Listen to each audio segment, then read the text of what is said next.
د بابر اعظم د پاکستان ټي 20 ټیم ته واپسی ډیر زر کېدو ولدا تصویر چې تاسو لکم په سکرین باندې ښکاري دا د بابر اعظم د پاکستان ټي 20 ټیم ته د واپسی د پاره یو ډیر غټ گرین سیګنل لې تاسو لپاره په تصویر کې محسن نقوی او رمیز راجا ښکاري رمیز راجا تیر شوی د پاکستان سابقه چې کوم بورډ چیرمن پاکستان کرکټ بورډ هغه رمیز راجا بیا رمیز راجا نه پس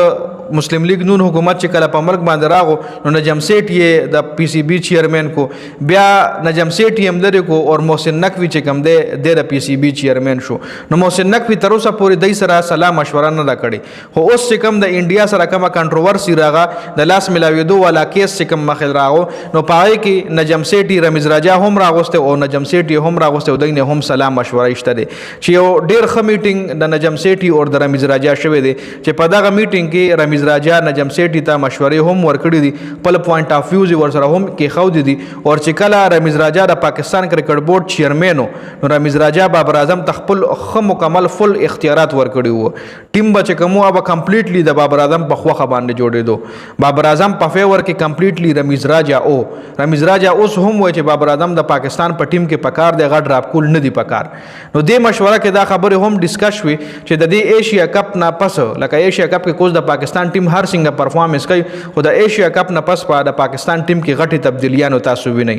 غټ کھلاڑیان به ټیم ترازی او سس غټ کھلاڑیان به دی اب ډراپ کیږي هم نو دا بابر اعظم د پاره یو گرین سیګنل لې او دا خبره هم سورسز لا 100% کنفرم نه ده خو سورسز دا خبره هم کنفرم کړي ده چې بابر اعظم با اوس د ایشیا کپ نه پس د پاکستان ساوث افریقا سره ټي 20 سیریز میچونه هم را روان دي چې په هغه کې بابر اعظم د پاکستان ټیم کیوي د ساوث افریقا خلاف په ټي 20 سیریز کې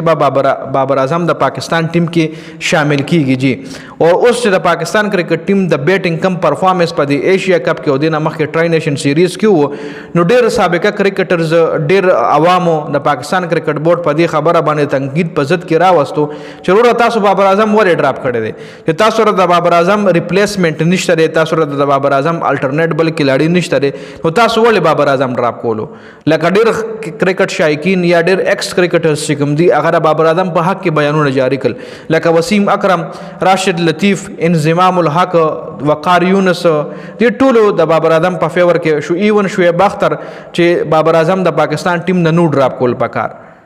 بابر اعظم د پاکستان ټیم نه نو ډراپ کول پکار نو په دې وجه باندې اوس پاکستان کرکټ بورډ په دې خبره په سوچ کې دی چې بابر اعظم مونږه څنګه راولو کله راولو نو دا خبره فلحال میډیا ریپورت کړې ده چې د ایشیا کپ نه پس کم د ساوث افریقا او د پاکستان ټي 20 سیریز میچونه دي نو پای کې بابر اعظم د پاکستان ټي 20 ټیم ته واپسی کوي تاسو څه پوینټ اف ویو دی تاسو څه خیال لرئ آیا بابر اعظم واپس د پاکستان ټي 20 ټیم ته راوستل پکار دي کنه تاسو خپل قیمتي رائے موږ سره په کمنټ کې ضرور شریک کړئ